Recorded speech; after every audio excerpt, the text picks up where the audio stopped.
Kuya, ano ba talagang nangyari kay Marie? Bakit nagkaganon siya? Hindi ko nagustuhan yung nadatnan ko kahapon. Ano mo bang sobrang bigat ng loob ko nung makita ko yung ginagawa niya sa'yo? Hindi ko yung kinaya, kuya. Sobrang sakit sa akin na ikaw. Ginaganon ni Marie. May nangyari ba dito nung wala ako? 3 taon lang naman ako nawala, kuya, pero bakit nagkaganon siya?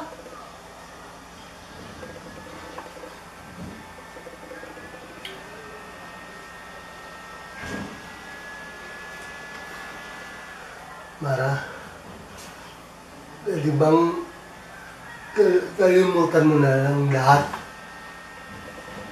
Kalimutan ng alin, kuya? Yung ginawa niya sa'yo kahapon? Yung nadatnan ko? Hindi ko kayang kalimutan yun, kuya. Sobrang sakit nang nakita ako. Hindi ko akalaing magagawa niya yun sa'yo. Hindi ko akalaing magagawa niya yun sa atin. Nag-aalala kasi ako kay Bunso. Okay lang yun sa kanya. Hindi natin siya kailangan dito. Total, hindi na rin naman ako aalis eh. 15 days lang yung vacation na binigay sa akin ng boss ko, pero hindi na ako aalis, kuya. Ako na yung mag-aalaga sa'yo. Hindi ko kayang iwan na ganyan ka.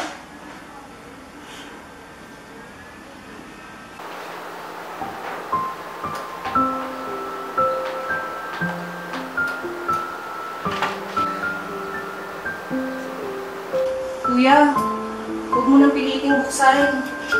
Wala na talaga tayong kuryente. Pinutulan na tayo ng kapitbahay natin eh. Ilang buwan na rin kasi tayong hindi nakakabayad.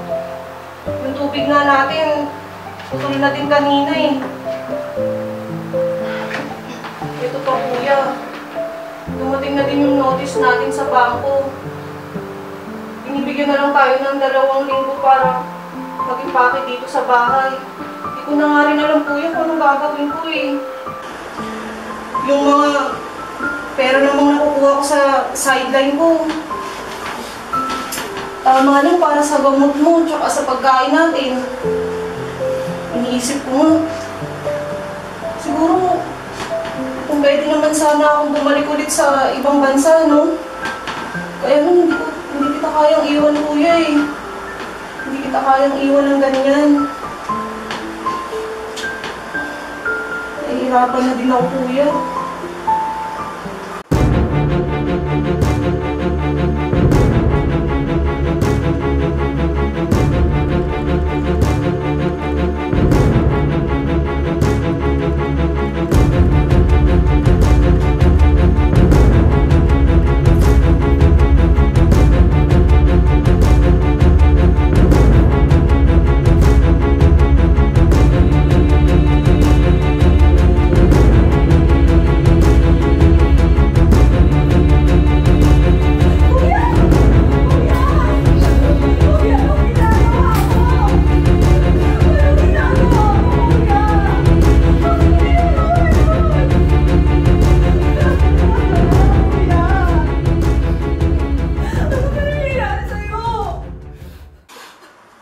Ano?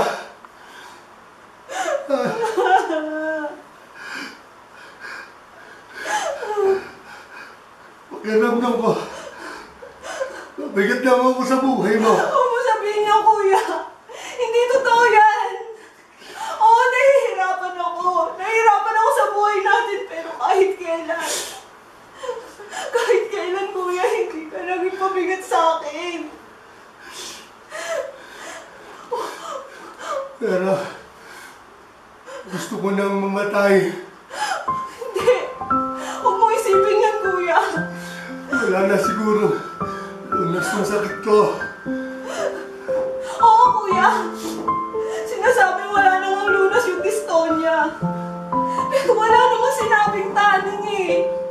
Wala namang sinasabi doon na may taning ka na.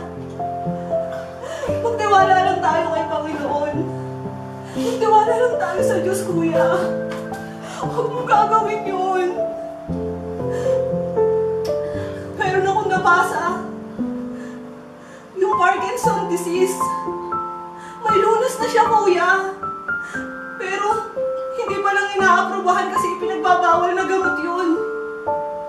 Kuya, huwag mong pangunahan ng Diyos. Magtiwala ka lang. Siya nga pala, kuya. Kailangan na nating umalis dito. Kinuha na sa atin yung bahay.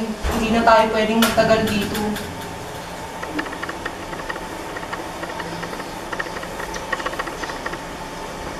Maghahanap tayo ng pwede nating matuluyan.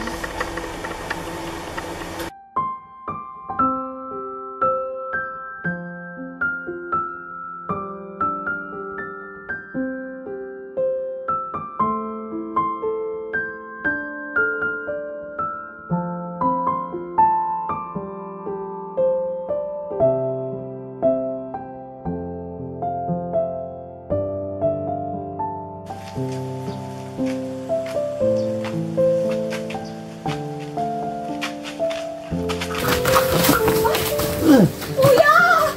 Kuya! Kuya! Tumayo ka, kuya! Ah!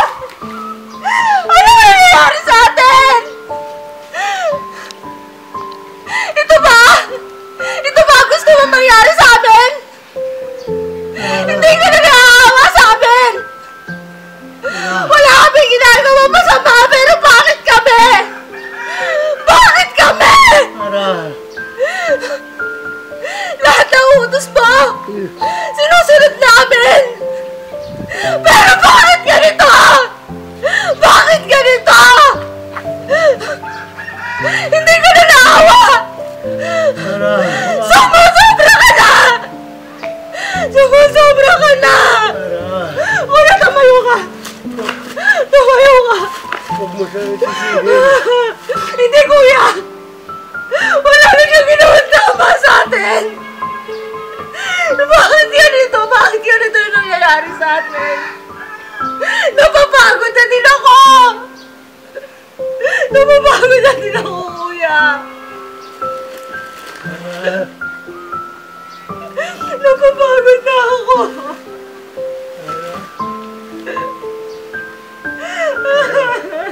Nakilig ka sa kuya. Napapagod na ako, kuya! May awang ang Diyos. Matatapos din ang lahat. Kuya, hindi na ako naniniwala. Hirap na ako.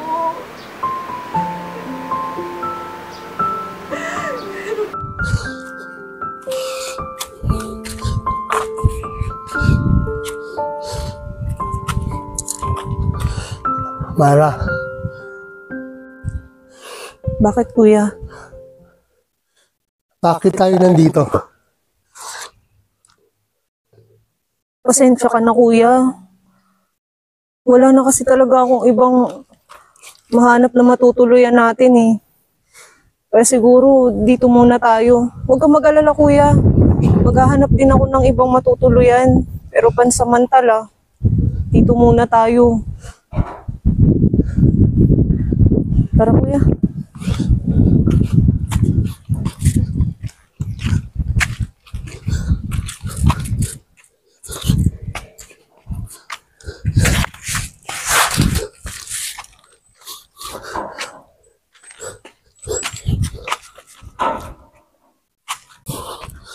Oh, eto, kuya. Dito tayo. Ay! Sira yung gubong, kuya. Doon tayo sa kabila. Ayun, no. Mas maayos yung gubong doon.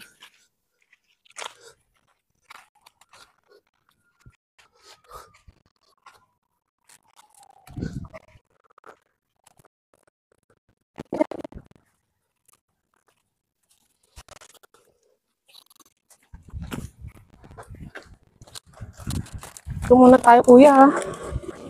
Pasok.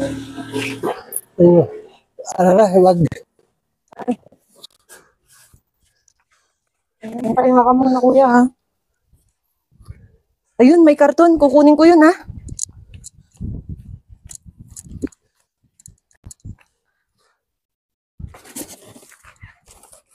Basura.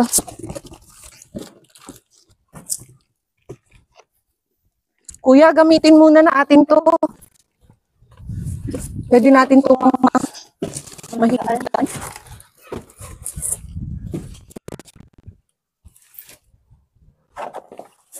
Pasensya ka na, kuya.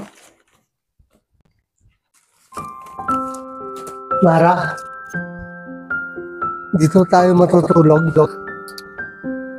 Opo, kuya. Pansamantala lang naman to, kuya. Hahanap din ako ng malilipatan natin, pero sa ngayon, wala kasi talaga akong alam na mapupuntahan. Alam mo naman, wala tayong mga kamag-anak dito.